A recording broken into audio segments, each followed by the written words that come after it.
Circle Food's been in operation since 1938, and it's been operated by my family that entire time. When Katrina hit, the water was about as high as this beam here. All of this was wiped out. We had lost all of our inventory. We just had mass destruction, just like the rest of the city. The earthen levees in East Orleans and St. Bernard Parish were really overwhelmed by the storm surge of Katrina. And in many cases, those levees were nearly washed away. Flood walls in the IHNC corridor and in the outfall canals of the city collapsed or were undermined and literally slid out of the way from the weight of the storm surge. During Katrina, this entire area was underwater. All of our equipment was flooded. Some of our employees were stuck at different areas because of the flooding, had to be rescued. Like most other public safety agencies during Katrina, we were really kind of brought to our knees at the time. My grandmother lived in the lower ninth ward, in which she lost everything. We lost all of our family memories, we lost pictures, we lost her furniture. The house was completely wiped out. My father was still here in Algiers. Right, so when Katrina hit, he was here, you were there? Yes. Did he evacuate?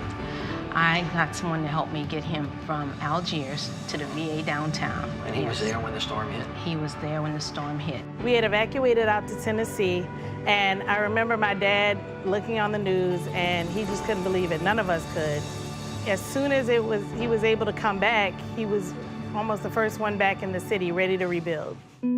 Eventually, he was approached by many huge corporations who thought they could just buy us out, and they were offering a lot of money. But he knew it was so important to this community for us to stay and for this to stay a family-run business by locals who know the city and know what it means to be here in this community. About 2 years after my grandmother wanted to rebuild her house, because these were her roots, and she had worked hard for that house. So we came back to New Orleans, where she rebuilt her home in the lower ninth ward. It wasn't just that the levees broke, it's also that the city took a huge hit from a storm surge. And one of the things I want to make sure the American public understands is what we've done as a country to protect the city better. We're looking at now one of what I call the Great Wall of New Orleans. And I just want you to talk a little bit about what it is so we can tell the people where we spent our money, what it does, and why we're better off today than we were a couple of years ago. Now the lines of defenses have been pushed outward. The 1.8-mile long surge barrier and sector gate and barge gate do not allow the surge to enter or approach the downtown area.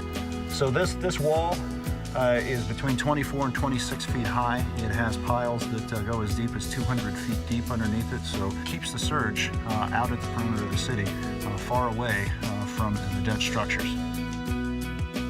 The leadership here really made a commitment to focus and plan and prepare for the next event. When this area was rebuilt and the hospital was planned and built, it was really all about resiliency.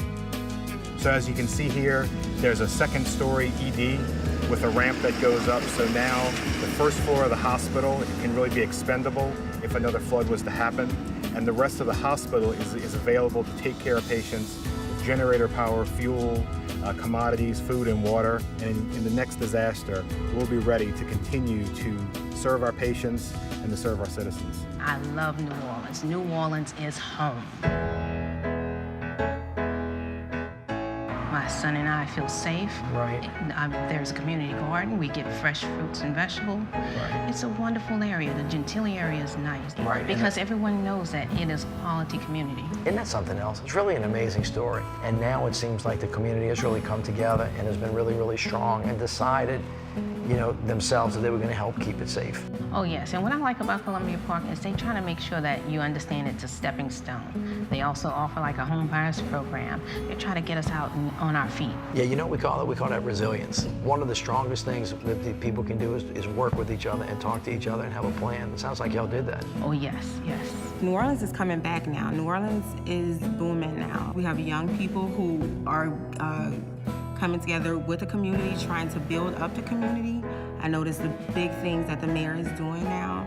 The schools are getting better, streets are getting safer. New Orleans is doing great, I would say. It's not where it needs to be, definitely, but I think after something as heartbreaking as Katrina was, to see people coming back, same smiles on their faces, it shows how strong we are, how resilient we are. I think we all found something deep within us that helped us to fight even harder and never give up. Just like any other city across this nation, you will have challenges. But New Orleans is moving forward in a great way, enough that I want to raise my son here. So you know we have a lot of our brothers and sisters that haven't come back yet. What do you want to tell them? Come home. Come home. Are you ready for them? And I'm glad to welcome you back. New Orleans is coming back. People are coming back. New Orleans is home. That's where I choose to raise my kids. It's home. Every time I leave. Explain to everybody what that means about New Orleanians and why everybody's so drawn to the city. It's in your soul. Once it's in there, it doesn't leave.